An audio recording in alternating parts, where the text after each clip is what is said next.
Today's webinar. I just want to welcome everyone and thank you for joining us. First of all, let's just run through what you're going to be taking away from today's webinar.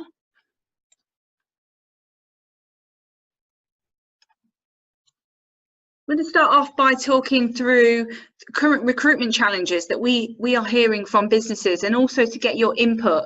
So today we're going to be asking you to get involved by using the chat function on the webinar. So do help us and do get involved when we ask you a question.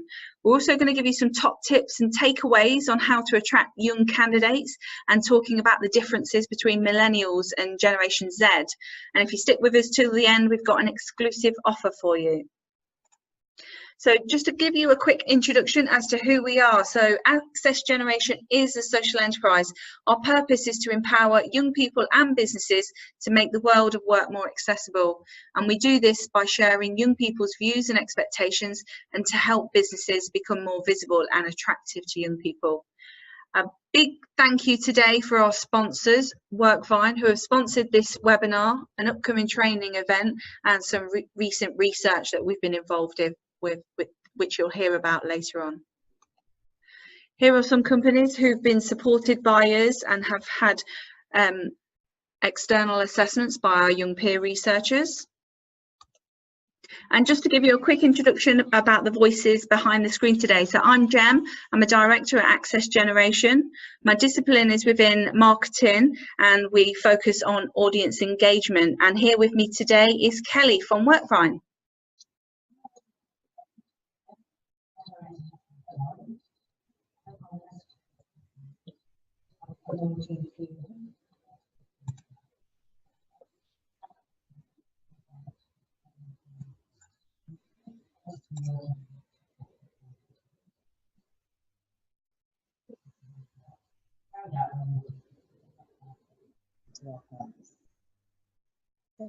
Started, we wanted to find out whether you are struggling to recruit. So on a scale of 1 to 10, how much has recruiting become a challenge in the last 6 to 12 months? 1 being not at all, 10 being a challenge. If you could kindly use the chat box on the webinar to tell us your answer.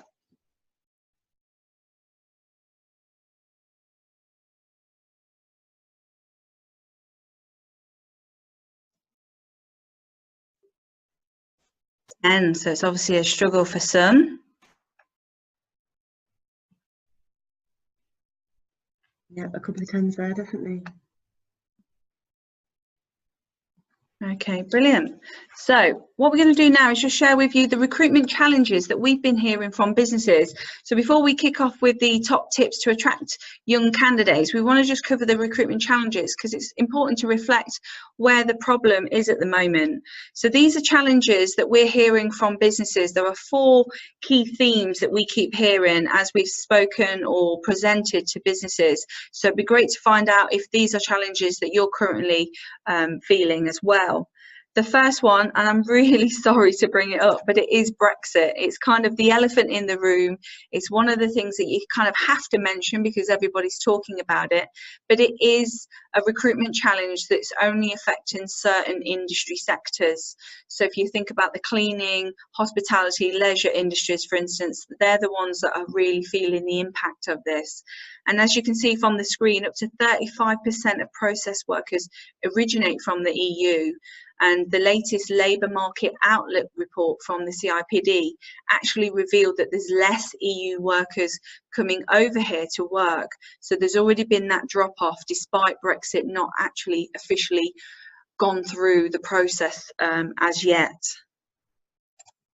The second recruitment challenge that we're constantly hearing from employers is that it's a real struggle to find candidates. There's real competition out there. Now, despite there being this increased competition, the number of unemployed young people stays stubbornly high. You can see in the bottom right hand corner, there are nearly 11% of that population who are 16 to 24 who are unemployed. Now, some of those will have their own reasons, whether it be social reasons, mental health reasons, but there'll be various reasons why some of those candidates will be struggling. So Kelly, from your point of view, have you found that your customers that you're working with have struggled?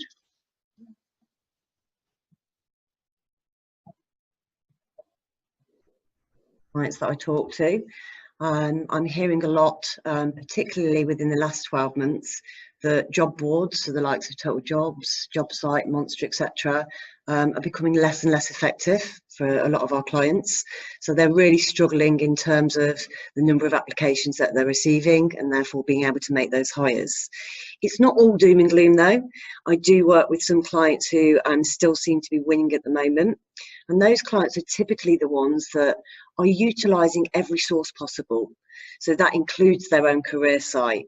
It includes social media and that passive market, and job boards if required. Those clients that are winning are then typically responding to those candidates really, really quickly and efficiently from the moment that they apply. So providing them with a really good candidate journey.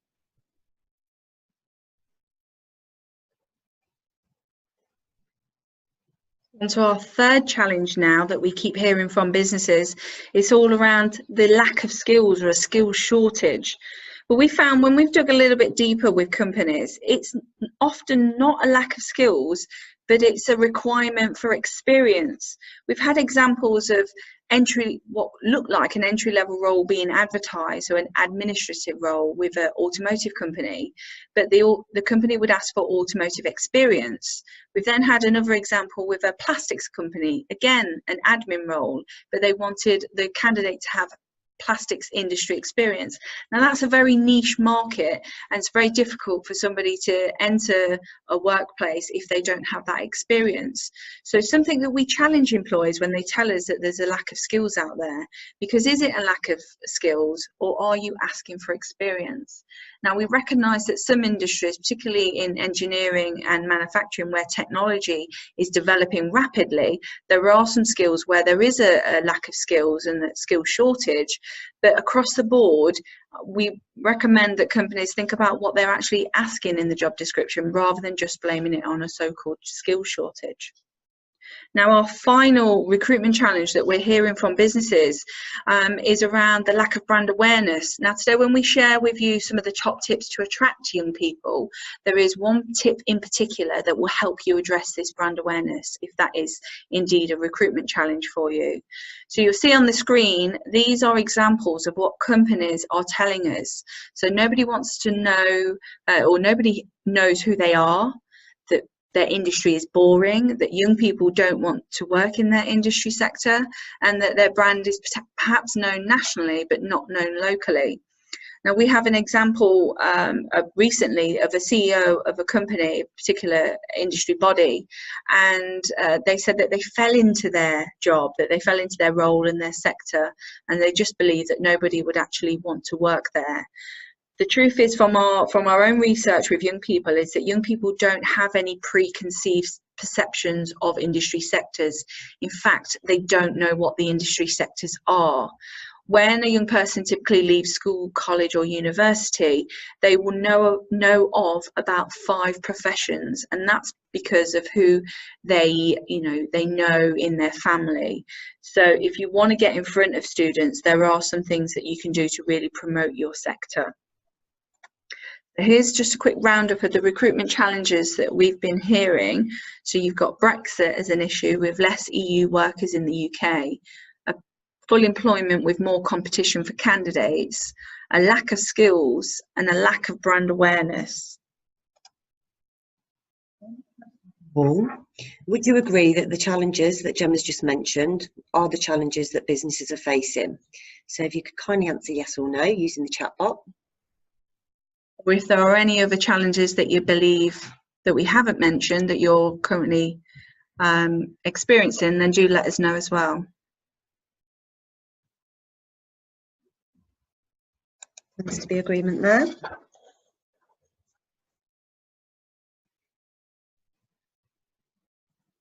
Okay.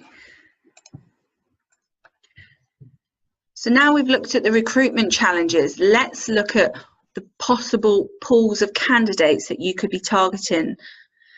Today's focus is on millennials and Gen Z, or young candidates. Now, when we often talk about millennials and Generation Z, you'll either get people who understand that terminology, or you'll get blank stares because people don't know what you're talking about. So we just want to start off by explaining the generation labeling and just to give you a bit of context about why they're used. Now, those terms, and along with baby boomers and Gen X, are catch-all terms for target age groups that marketers use to give a persona to a population. So baby boomers, well, they got their name because of the increased birth rates after the war. The next biggest population to be targeted by marketers were the millennials. And you'll notice here that I've skipped over Gen X. Well, it's because they're known as the forgotten generation. Yeah, then, forgotten generation. Oh no, sorry about that, Kelly.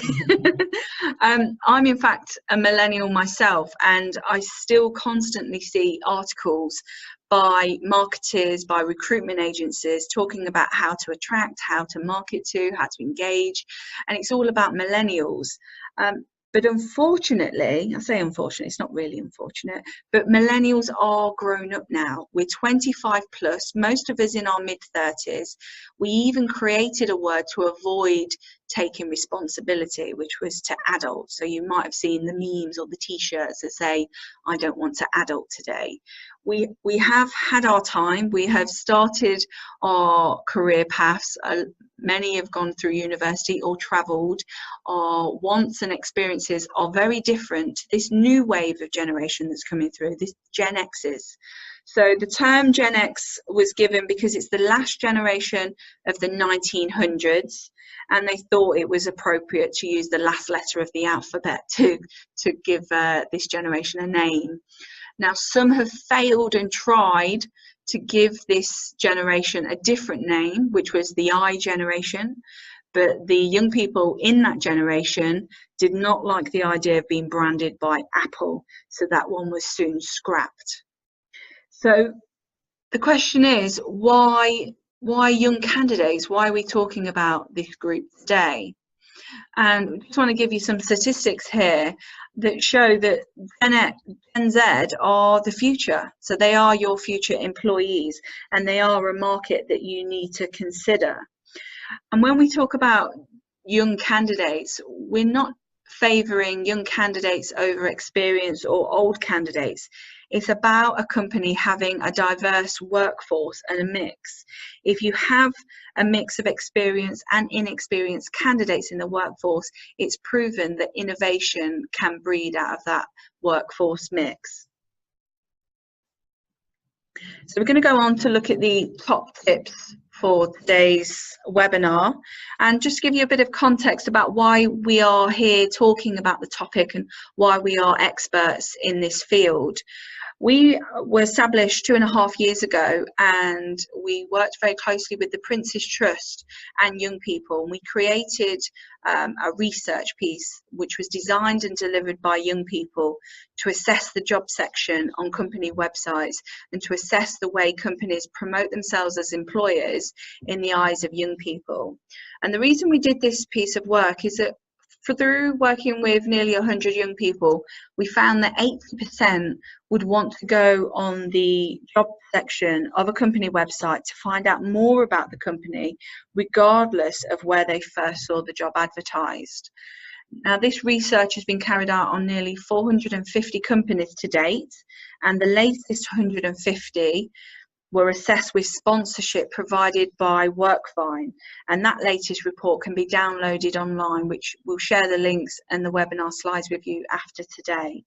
But what we're going to share with you today is some top tips on the findings from that research, and also some of those key headlines and the actual statistics that we found.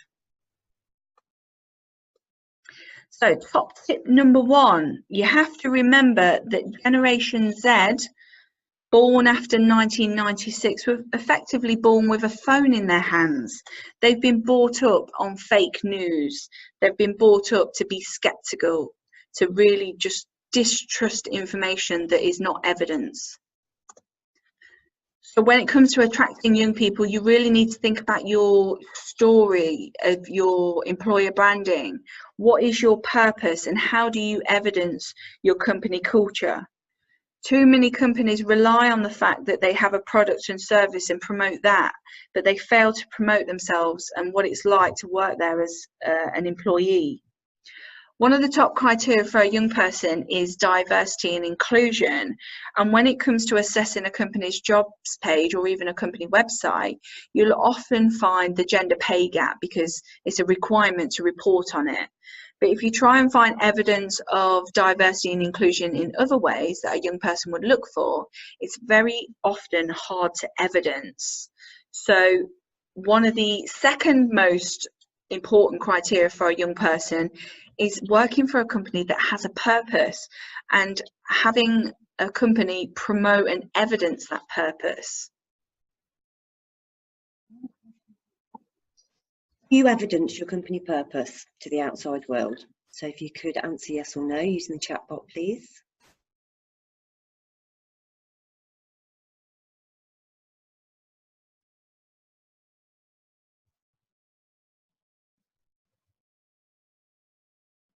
So a couple do, which is great. Brilliant.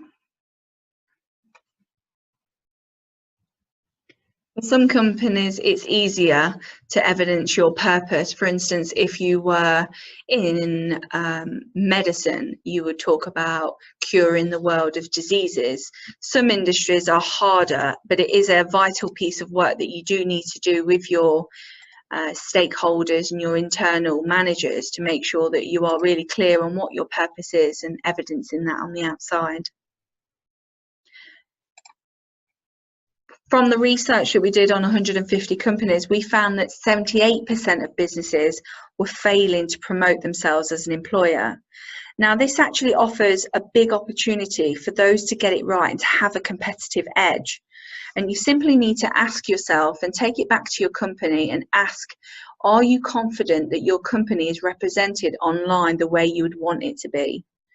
And one of the reasons that we feel that this is an area that is perhaps failing for companies is that it's an area that's not really owned or is anybody is particularly accountable for it.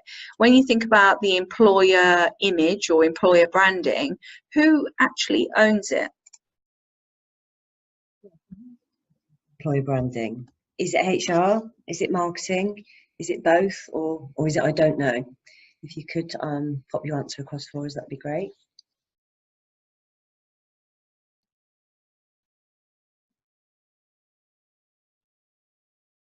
Typically marketing from those responses. Or both as well. Yeah. It can be quite a challenge because if it's across departments, you have to make sure those departments don't end up working in silos and that the voice of the company is actually represented how you would want it to be on the outside. So it can be a challenge.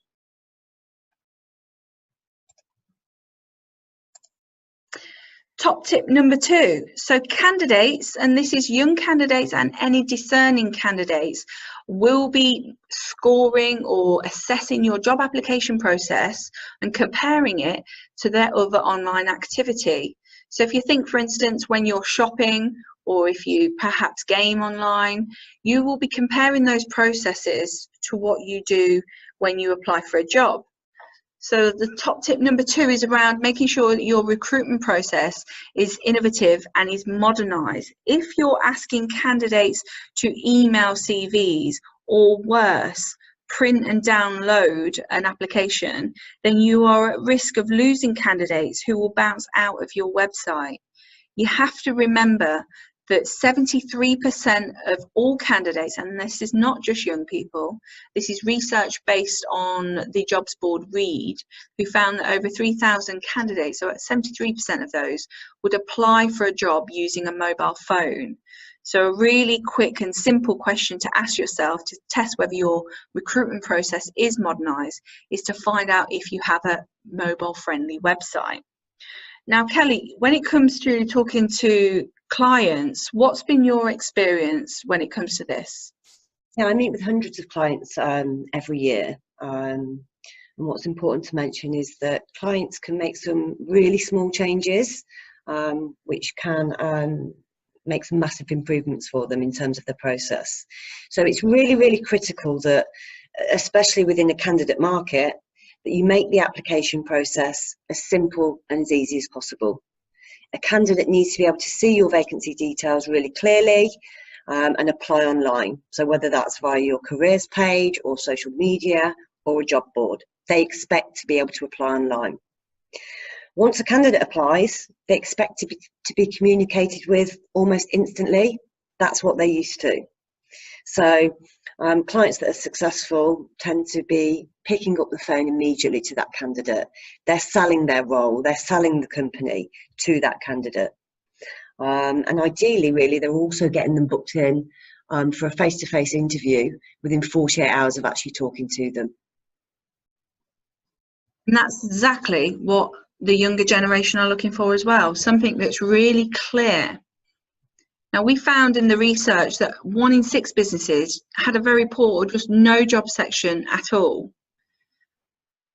When you think about what a best company looks like in the eyes of a young person, you need to recognise that inexperienced young people need to be supported to make an application process, rather than apply those hurdles and obstacles used to test or filter out experienced candidates. The best way to think about this situation is to take yourself back to when you were not in work or looking for your first piece of work. What were the things that you would be looking for to make sure that you knew what the process was?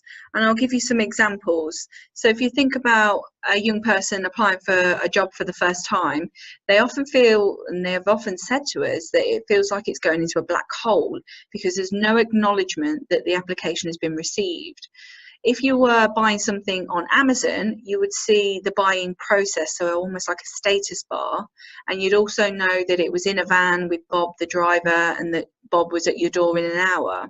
With a job application process, you often don't know the timings involved or even when feedback can be available. Now, this can be really detrimental to anybody's mental health, but particularly a young person who is just trying to find a job for the first time. When it came to the supportive content on company websites, so looking at things like the job descriptions, we found that only 7% had adequate levels of support. And when we talk about support, we're talking about plain English job descriptions. And so there's a massive opportunity to get it right if you just make some really simple changes. And this is something that Kelly mentioned earlier. Of what you're all doing at the moment, do you explain the application process? Do you include timings and when the feedback's going to be available for the candidate? If you could let us know by answering yes or no, please.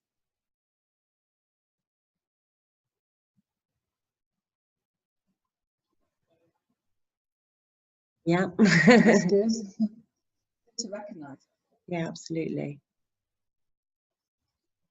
Those who've said no, is there reasons why you don't share this information, or is it just not been communicated so far?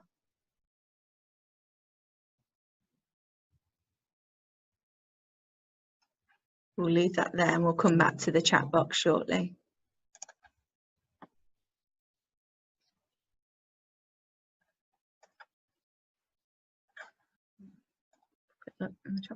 It's different for all parts of our business. Okay. So hiring managers taking charge rather than centralised potentially. We share a full spec and explain process when speaking with a candidate. Yes. Okay. So yeah, very varying circumstances potentially for different businesses there.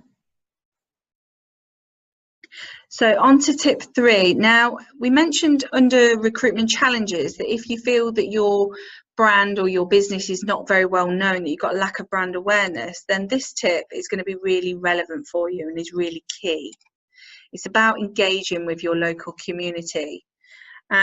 If you think about getting involved with schools, colleges or universities, whether you get involved in mock interviews, take on an intern, work experience, all of those types of activities are a great way to try before you buy. It gives you as a business an opportunity to potentially meet future employees, and it gives a young person an opportunity to experience the world of work, get a little bit of experience, but also to learn about different roles and different industries that are out there. And there are numerous ways that you can actually get involved in school, colleges and universities. So if you don't feel you have a capacity to take on an internal work experience, there are other things like mock interviews, career speed networking events that you can get involved in to get your brand out there. Now, as a micro business at Access Generation, we've actually taken on 2 interns to good effect ourselves. So we know that no matter how small or big your organisation might be, there is opportunities for you to really benefit from having young people come into the business. We had 2 interns and they provided us with some really good insights. At the time, one of them had just got an interview with a company and was guaranteed a job later this year, and the other intern hadn't yet got a job, and we were able to introduce them to our contacts with the Prince's Trust to get more work experience, and since then I'm pleased that they've actually got into a full-time job. The other thing to be aware of when it comes to engaging with your local community is that doing good is good for business. There is research that has been proven that customer value and customer spend actually increases when a company is actively involved in their local community and supporting young people. So there are wider benefits as well as attracting candidates to getting involved.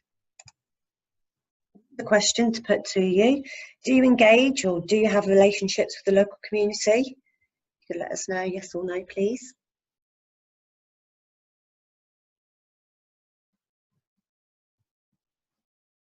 Brilliant. It's good to see that some of you are involved. That's great. Oh, fantastic.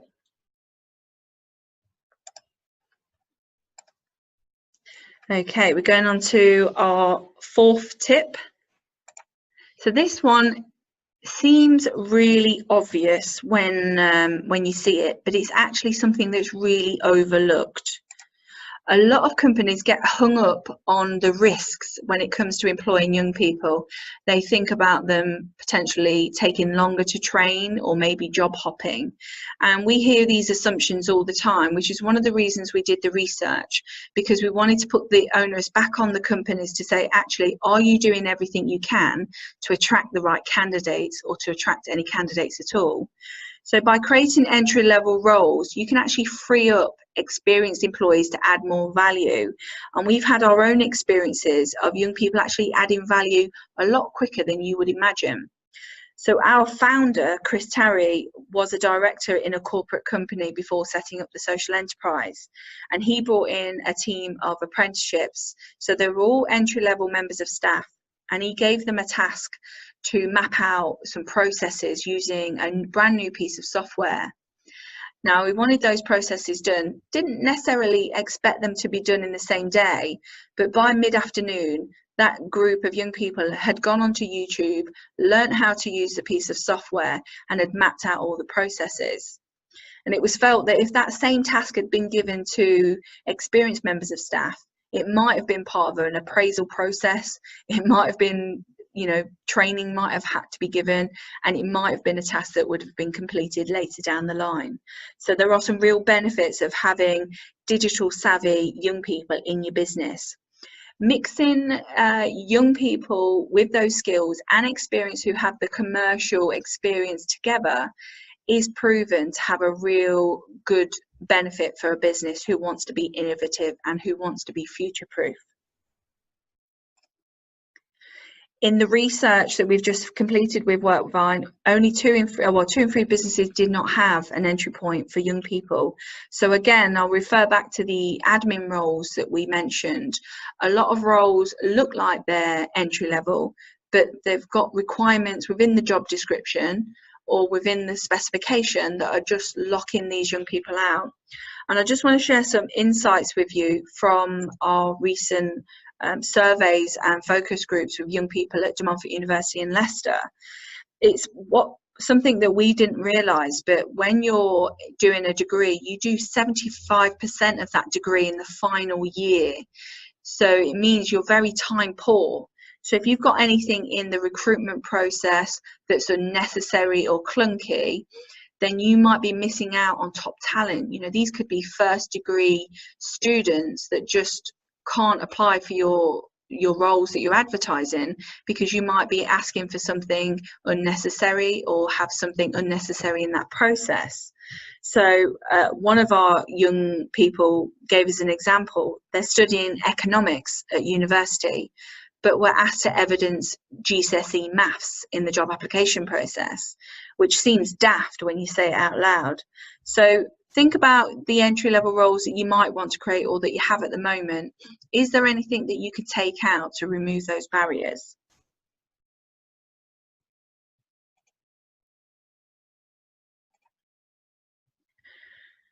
So we've given you 4 key tips today, and you've got a real opportunity to excel if you get it right. So if you take these questions back to your organisation and see if there's anything that you can do to change, just remember, treat the candidate as a customer, remember to evidence your culture, remember that doing good is good for business, and have a think about how you can create those opportunities for entry-level roles. If you do all of that, then you'll outperform in the eyes of young people and you won't have a recruitment problem.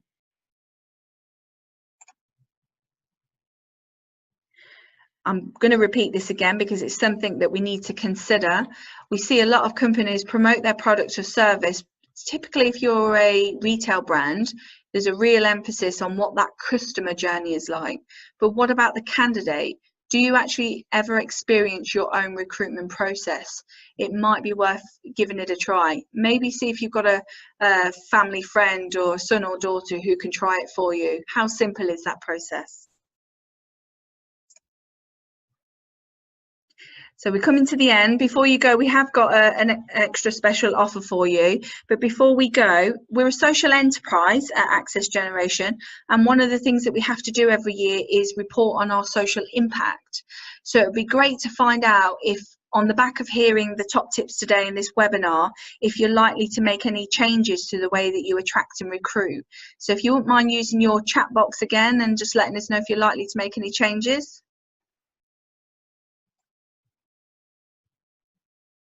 Brilliant. And if you've got any other questions whilst we're here.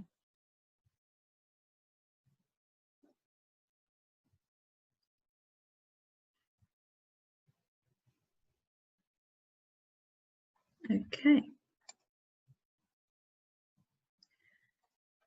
The insights that we've shared with you today are just the tip of the iceberg from the recent research that we've done with Workvine. So we are going to be running an interactive facilitated workshop in Leicestershire at the Workvine office on the 22nd of May. So if anyone would like to attend that event, it's free to attend. We will be providing some refreshments as well. So we'll send you out the details of how you can book onto that event after this webinar. Hope you can join us.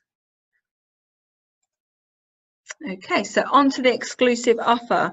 Now, at Access Generation, our primary purpose over the last 2.5 years has been providing that free guidance for businesses to attract young people. So running webinars like this, the training workshops, and providing guidance and blogs online. We have now taken our proposition forward a bit further with the guidance of our interns. So what you're about to see is on the back of advice given by young people. So we have created an Access Generation accreditation, and this actually promotes companies who are attractive to future employees, particularly young people. So young people have designed and delivered the accreditation, and it recognises companies who are accessible and supportive. And today I'm looking for some early adopters because we're in the very early stages, and I want some companies to help influence how we might provide that support going forward. So let me tell you a bit about what you will get for your money. So businesses, and you'll see from the testimonials on the next page, businesses will actually reduce their reliance on recruitment costs.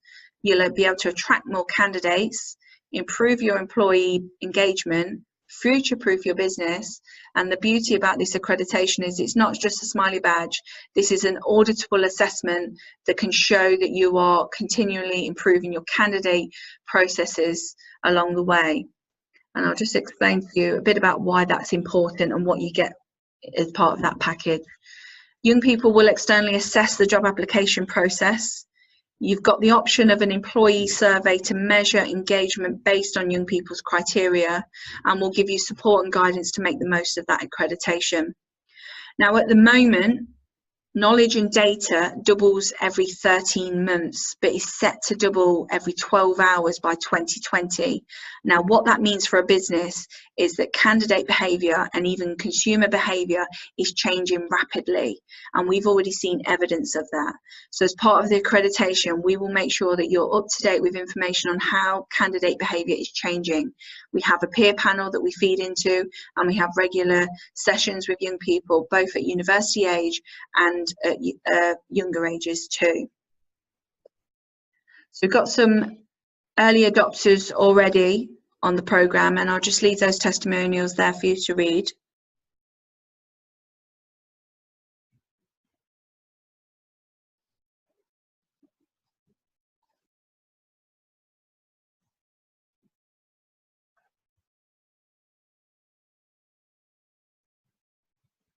If anybody is interested in getting involved, I would love to hear from you. So if you're looking to show your commitment to future generations and be a bit of a trailblazer in this area, because nobody's doing anything like this at the moment, it'd be great to get you involved and have your input. So my contact details are on the screen, and I will send you the slides after this webinar too. And finally, just a quick thank you from Kelly and myself. Yeah, thank you everyone. Before we go, is there any final questions?